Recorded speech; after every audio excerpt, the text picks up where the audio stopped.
So first of all, I would like to thank Professor Arijit for this opportunity. So in today's talk, I'll be talking about our research work on Demixer, which is a tool for detecting mixed infection microbial strains.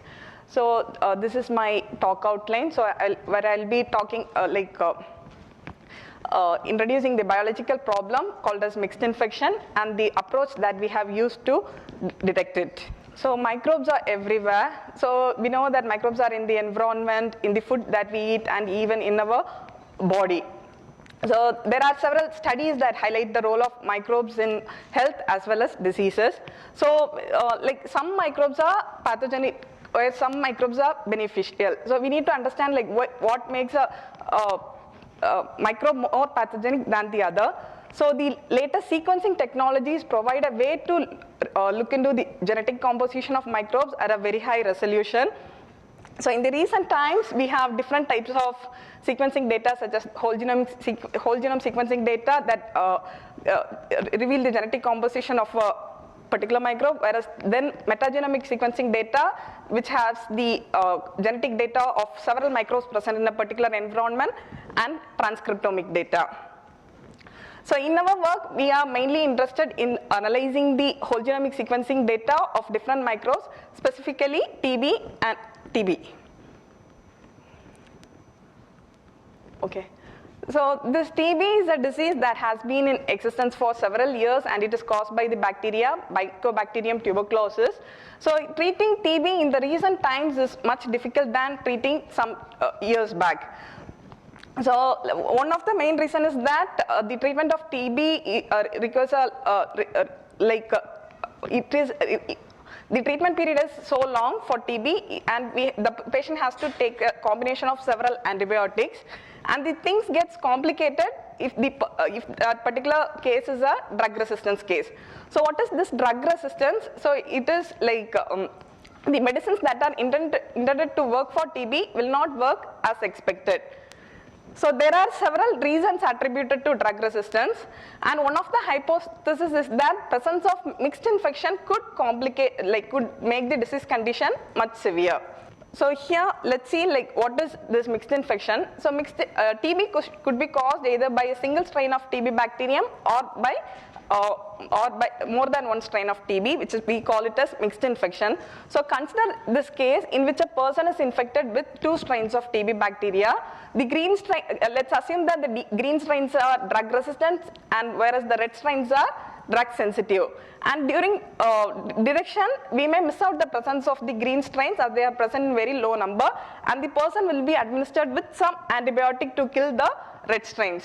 And things get more worse when the green strains are resistant to that particular antibiotic. So what happens is the number, after the administration of antibiotics, the number of red strains reduces, whereas the number of green strains increases, resulting in treatment failure. So this is an example to illustrate how we could detect mixed infection from whole genomic sequencing data. So consider a sample X, and here the sample X has mutations at 3 positions 1, 2, 3. At position 1, instead of the reference allele T, we have all the alternate, all the reads have the alternate allele A, and in SNP position 2, instead of, only 2 reads have the reference allele G, and the remaining 4 reads have the alternate allele A.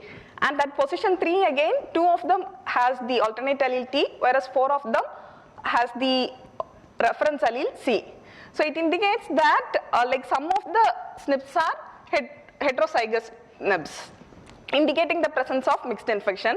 Now, if you are having the reference database of the known strains, let's assume that strain 1 sequence is AGT, and whereas strain 2 is AAC, then the proportion of the 2 strains present in the sample will be 33% and 67%. So there are several approaches to detect mixed infection. The computational methods could be put under 2 categories, namely reference-based and reference-free approaches. The reference-based approaches use a reference database of known strains, and they could determine the identity as well as the proportion of the strains present in the sample. Whereas in the case of reference-free approaches, they are simple probabilistic approaches that could reveal only the proportion and could not reveal the identity of the strains present. The problem with the reference-based approaches is they could not be able to detect the new strains. So some of the challenges that are not being addressed by the existing approaches are, suppose like if there is some new strain is present in a sample, how to detect it. And also another thing is that most of the existing approaches analyze only one sample at a time. So like if you want to do some comparative analysis, could we be able to identify any hidden information present in the samples? So our goal is mainly to develop a probabilistic model that could aid in the direction of novel strains in a microbial sample. So how we are going to approach this problem? So if we look at this, so here like our input will be a set of whole genome sequencing reads, and assume that suppose each of the read is assigned with a tag that gives the strain that is strain that is associated with that particular read. So if that information is known, then we could determine the proportion of the strains present in a sample very easily. And also we have some prior information about the known strains. So using that information, would we be able to detect the novel strains? So here, like this indicates that we could use a Bayesian approach to determine the mixed infection by defining some generative process for the whole genome sequencing sample. So now let's see the generative process to generate a whole genome sequencing sample. So if you see this whole genome sequencing sample, it is nothing but a set of SNPs, and each SNP it will take either a reference allele, alternate allele, or some cases both reference and alternate allele in the case of mixed infection, and each allele in turn will be supported by a set of reads. Now so here, given a whole genomic sequencing sample, we want to determine the proportion of the strains present. And this problem is very similar to the topic modeling problem in text mining, where given a collection of documents, we want to find a set of topics present in each document in an unsupervised manner. So here, if we see, like the document could be very easily related to a biological sample, word to a sequencing read or a SNP, and then topic to the bacterial species, and corpus to the set of biological samples. So there exist several established approaches to for finding the proportion of the topics, such as latent Dirichlet allocation, non-negative matrix factorization, and latent semantic analysis. So in our approach, we are using the latent Dirichlet allocation method for defining the whole genome sequencing sample. So this latent Dirichlet allocation approach, it takes an input matrix X of size m cross n, while m correspond to the number of samples and n correspond to the number of features, and the output of this model will be two matrices. So this Y matrix, which is nothing but it will give the proportion of the topics present in each document, and the Z matrix will give the proportion of the words corresponding to each topic. So now if we take our strain analysis problem, it is nothing but it will be nothing but the proportion of the strains present in each sample and the distribution of the SNPs corresponding to each strain. So now I will give the overview of our methodology. So here we are having only the whole genome sequencing samples. We want to generate the sample SNP matrix, which is nothing but the count matrix, which will be given us to the LDA model. So we take the whole genome sequencing samples, then perform alignment and variant calling using the reference genome, and then construct the sample SNP matrix. And then another thing, though the strain analysis problem and the topic modeling problem are kind of very similar, there are some differences in the structure of the whole genome sequencing sample and the document. So we have made some modifications to the existing LDA model. So this theta and phi correspond to those two matrices that we seen earlier. So theta and phi are the parameters of the model that we want to infer, and Z is the tag that is associated with each read.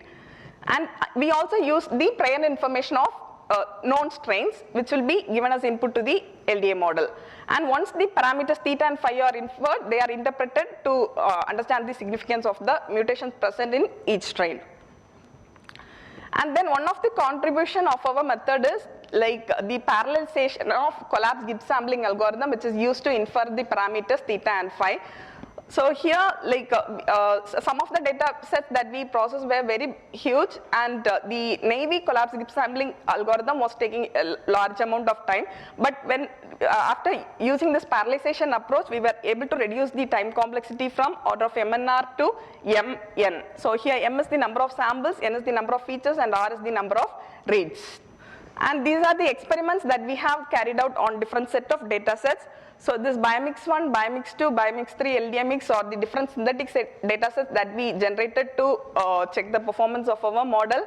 And this in vitro data set is a data set that consists of some 48 samples like obtained by mixing real world TB samples.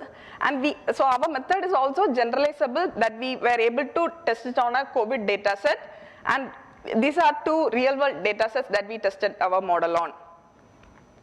So these are some of the results that we obtained using our model. So the first one is the result that we got on the simulated data set, where it could be seen that the method is equally well as the reference-based approach called as QuantTB. And then like in the in vitro data set, our model was able to determine the different lineages present in each sample.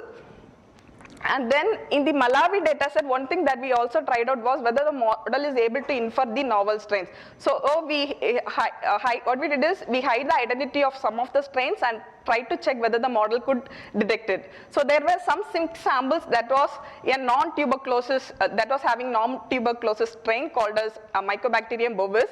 And it could be seen that, so these 5 samples are having like, these 5 samples are pure samples having the strain proportion 1, whereas this is a mixed sample having 2 different proportions. So, and the model was able to detect it. So the conclusion is that like our model is able to detect the strains with some 96% accuracy on different benchmark data sets. And also it is 7x faster than the Navy LDA approach. So it facilitates analyzing multiple samples together. But cons with, not con exactly, so though we are able to detect mixed infection, we could not find any effective correlation between mixed infection and drug resistance. So what we thought was like most of the samples that were having mixed infection will be drug resistant, but it was not we could not establish that in the data sets that we analyzed, because even the pure samples were found to be drug resistant. I'd like to thank my guide, Professor Manikandan Narayanan, for his valuable support and guidance, and Dr. Shivakumar from NART for his help in analyzing the COVID data, and our BIRDS and IBSC lab members for their valuable suggestions during the presentations of this. Thank you. Wonderful, thank you. And that was pretty much well within the limit. So you have plenty of time for questions, and I'm sure there'll be many, given the kind of work that she has done. So open. Very, very nice work and very nicely presented. So in the last slide, when you said that you didn't find correlation between mixed infection and drug resistance, so why would you expect that? Because in the mixed infection, let's assume, you're assuming that a drug-resistant strain and a drug-sensitive strain would be equally present, right? Yeah. What if the distribution is 99:1 or 99.9:0.1? Yeah. Right. So the drug-resistant one would be numerically very less to begin with, Okay. and over the time when you start the treatment, the sensitive ones gets cleared off, but the resistant one survives. And therefore, what you consider as a pure population as drug resistant could be outcome of a treatment, and as a consequence, removal of all the drug sensitive strains. So I don't see a dichotomy there. Okay. What you try to say, right? Yeah. So in the sensitive strains, you would expect mixed infection, but whether you were able to see the kind of the distribution. That frequency of the SNPs associated with drug resistance are very less? No, sir. Did you find something like that? No, in some samples they were really high. Yeah, actually, like the distribution was high, but whereas in some samples it was very less. And what were they classified phenotypically? Do you have data for phenotypic characterization? Sir. There is yet another tool called as TB profiler that will determine the drug resistance using some mutations. Like it uses a curated data set. That is genotype to phenotype, but for all the sequence analysis from whichever strain people have done, they would have also characterized functionally that whether they are drug resistant or not, right? Experimentally. Okay, so that tells you whether the SNPs that you are finding is actually giving rise to the drug resistance or not. Yeah. So if your distribution, the frequency of those strains are not more than 10%, you will actually classify them as sensitive. And not as a resistant one, while you are seeing the SNP in that. Okay. So that if your model is able to capture this distribution, that will be fantastic actually. Yeah, sir. But like there are some databases that determines the drug resistance based on mutations. Are they like no, like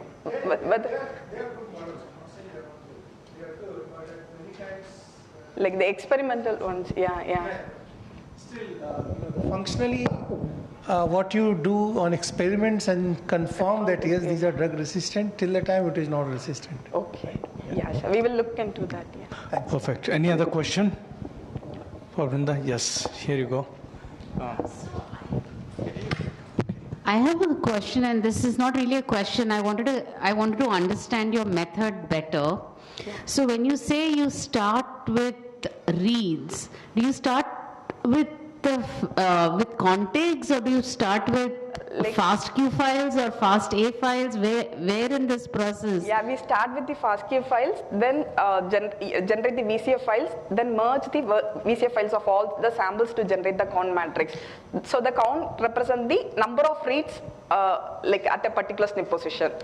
I see. So then it's independent of any method that one uses for sequencing. You can apply your algorithm to that. Yeah. All right. Great talk. Wonderful. Any other question, just in case? Great. If there is no question, let's give a big round of applause to Onda.